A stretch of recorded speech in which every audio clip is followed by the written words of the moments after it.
Hello friends. तो आज हम बात करते हैं बहुत ही इम्पॉर्टेंट फॉर्म बैलेट के बारे में। ओके। अगर आपने मेरी वीडियोस को देखा है, ठीक है, तो मैंने बैलेट को लेकर के एक बहुत ही लेंथी वीडियो बनाया है। उसमें मैंने काफ़ी कुछ बताया था बैलेट के बारे में, ठीक है। अगर आपने उस वीडियो को नहीं देखा है तो आप उसको ज़रूर देखिएगा, बहुत ही हेल्पफुल रहेगा एग्ज़ाम के लिए। और जो मैंने लास्ट वीडियोस को डाला था, जैसे कि ओटावा रायमा के बारे में मैंने बताया है, ठीक है। और अगर मैं अपनी पुरानी वीडियोस की बात करूं, ठीक है, अगर आप नए हैं तो आप सुन सकते हैं कि उसमें मैंने जोफ्री चौसर को कंप्लीट किया है। एंड जो हम लोग लिटरेचर पढ़ते हैं उसमें जो फॉर्म्स होती हैं तो मैंने उसको भी कंप्लीट किया है, ठीक है। जैसे कि सनट है, एपिक है, ये सारी फॉर्म्स हम पढ़ते हैं तो ये भी मैंने उसमें बताया है अच्छे से, ठीक है। तो आज हम थोड़ी सी इन्फॉर्मेशन बैलेट के बारे में और ले लेते हैं, क्योंकि रिवीज़न बहुत ज़रूरी है, ठीक है। तो अगर आप इसको देखेंगे तो आपका रिवाइज़ भी हो जाएगा। अगर आपने पहली वीडियो को देखा है उसको भी आप देख लीजिए, वो थोड़ा सा लेंदी है, ठीक है। उसमें बहुत सी चीज़ें मैंने बताई हैं अबाउट बैलेट। तो स्टार्ट करते हैं। तो जो वर्ड है ballet is of French provenance. Okay. Provenance का मीन्स ओरिजिनेशन ही होता है, ब्रैकेट में इसलिए लिखा है ओरिजिन, मतलब कि उत्पत्ति होना। तो जो बैलेट की प्रोवेनेंस है या फिर ओरिजिनेशन की अगर हम बात करें तो वो फ्रेंच है। ये आपको पता होना चाहिए, फ्रेंच है, इटालियन है। यहाँ से एक क्वेश्चन बनता है, ठीक है। आगे लिखा है कि it is a type of poetry और वर्स।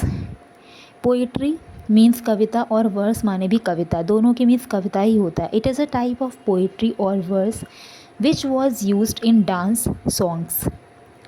बैलेड को डांस सॉन्ग्स में यूज़ किया जाता था इन एंशियंट फ्रांस में, एंशियंट टाइम में।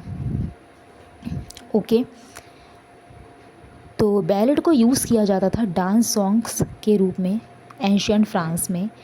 Later on during the late 16th and 17th century. अगर हम इसके आगे की बात करें तो during the late 16th and 17th century, 16th और 17th सेंचुरी की अगर हम बात करें, it spread over the majority of European Nations.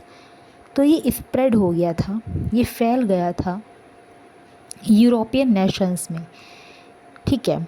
Majority मतलब अधिक मात्रा में, जैसे माइनर और मेजर होता है ना, उस तरीके से। The art of lyrical ballad as well as ballad poetry lost its popularity. जो आर्ट है लिरिकल बैलेड का, या फिर हम कह सकते हैं कि बैलेड पोइट्री का, कह रहा है कि लॉस्ट इट्स पॉपुलैरिटी, इसने अपनी पॉपुलैरिटी को खो दिया था during the latter half of the 19th century. Ballad जो थे वो 16th-17th सेंचुरी में काफ़ी फेमस हुए थे, काफ़ी स्प्रेड हुए थे the majority of European Nations की अगर हम बात करें तो। फिर वो कह रहा है कि इसने अपनी पॉपुलैरिटी को लॉस्ट कर दिया था during the latter half of the 19th century. सुनिए, बैलेड जो थे बहुत ही पॉपुलर हुए थे 18th सेंचुरी के लास्ट में एंड 19th सेंचुरी की स्टार्टिंग में। Okay, beginning of the 19th century if we talk about, ठीक है, बैलेड। तो यहाँ पर बैलेड बहुत ही पॉपुलर थे। फिर वो कह रहा है कि latter half of the 19th century ballad की पॉपुलैरिटी थोड़ी सी कम हुई, खो दिया इसने नहीं पॉपुलैरिटी को। ये आपको याद रखना है, ठीक है।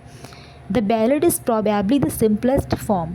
जो बैलेड होता है वो संभवतः एक सिंपलेस्ट फॉर्म होती है किसी पोएम को नैरेट करने की, विच टेल्स अ स्टोरी।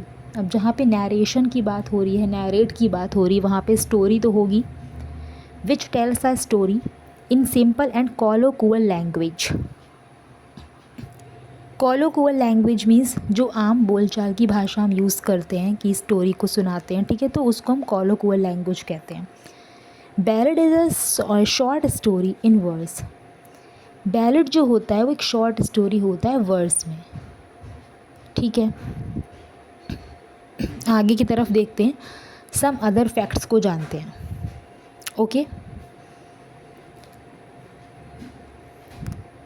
कह रहा है the subject matter of the ballad is usually tragic and often violent. जो बैलेड का सब्जेक्ट मैटर होता है वो यूजुअली ट्रैजिक होता है, ठीक है, या फिर ऑफन वायलेंट होता है, ठीक है। तो एक क्वेश्चन बनता है, आप लोग ध्यान से ज़रा सुनिए, एक क्वेश्चन बनता है कि बैलेट की कौन सी करैक्टरिस्टिक नहीं है, ठीक है, which of the following is not a characteristics of the ballot. उसमें आपको 4 ऑप्शन मिलेगा और उसमें एक ऑप्शन होता है कि it is comic in nature, ठीक है। तो यही है कि कॉमिक नहीं होता है, यहाँ पे आपका यही वाला आंसर करेक्ट हो जाएगा, ठीक है, क्योंकि बैलेड में कॉमेडी जैसी कोई भी चीज़ नहीं होती है। एक सिंपल सी स्टोरी होती है लेकिन कॉमेडी नहीं होती है। यूजुअली ट्रैजिक, यहाँ पे लिखा भी वायलेंट होता है, ठीक है। आगे लिखा है कि names of the great literary ballads, Rime of the Ancient Mariner, La Belle Dame sans Merci and Lyrical Ballads, जो कि आपको पता है कि बहुत ही फेमस रहे थे। लिरिकल बैलेड्स 1798 में पब्लिश हुआ था, ठीक है। लिरिकल बैलेड्स बहुत इम्पॉर्टेंट है। Wordsworth and S T. कॉलरिज का लिरिकल बैलेड, जिसमें 23 पोएम्स हैं, 19 by Wordsworth and 4 by S T. Coleridge. You should know about that, okay. And इसमें आप लोग एक चीज़ और भी लिख सकते हैं कि ये आइम्बिक मीटर में होता है, ठीक है, आइम्बिक मीटर में होता है। जैसे कि सनट होता है आइम्बिक पेंटामीटर में, लेकिन बैलेट किस में होता है, बैलेट आइम्बिक मीटर में होता है। कितनी लाइंस में होता है, 4 लाइंस में होता है, ठीक है। एंड एक बहुत ही इम्पॉर्टेंट चीज़ अबाउट बैलेड, ठीक है, एक पोएट हुए हैं, या फिर हम पोएट नहीं कह सकते उनको, ठीक है, एक पोएट नहीं कह सकते, कोई पोएट नहीं थे, उनका नाम था बिशप पर्सी, ठीक है। उन्होंने बैलेट को कलेक्ट किया, ठीक है। एंड हाउ मैनी बैलेट्स, कितने बैलेट्स को कलेक्ट करा, 121 बैलेट्स को कलेक्ट करा बिशप पर्सी ने, और उसको उन्होंने एक बुक में कलेक्ट करा था। उस बुक का नाम है relics of ancient English poetry, ठीक है, relics of ancient English poetry में कलेक्ट किया था, जो कि पब्लिश हुई थी 1765 में, ठीक है। तो ये भी आप लोग नोट करिएगा, ठीक है। जितनी इम्पॉर्टेंट इसमें लिखी हुई चीज़ें हैं उतना मैं जो बता रही हूँ वो भी बहुत ही इम्पॉर्टेंट है, ठीक है।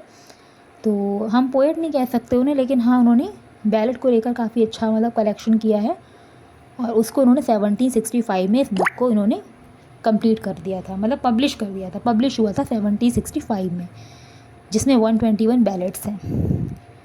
एंड अगर हम लिरिकल बैलेट्स की बात करें तो इसके 4 एडिशन हैं। सेकंड आपका 1800 में आया था, इसके बाद 1802 में, फिर 1805 में, ठीक है। तो इन्फॉर्मेशन पसंद आई हो तो वीडियो को लाइक करें, ज़्यादा से ज़्यादा इसको शेयर करें, और अगर आपने चैनल को सब्सक्राइब नहीं किया है तो चैनल को सब्सक्राइब कर लें। आज के लिए इतना ही, मिलते हैं नेक्स्ट वीडियो में। Take care, bye bye.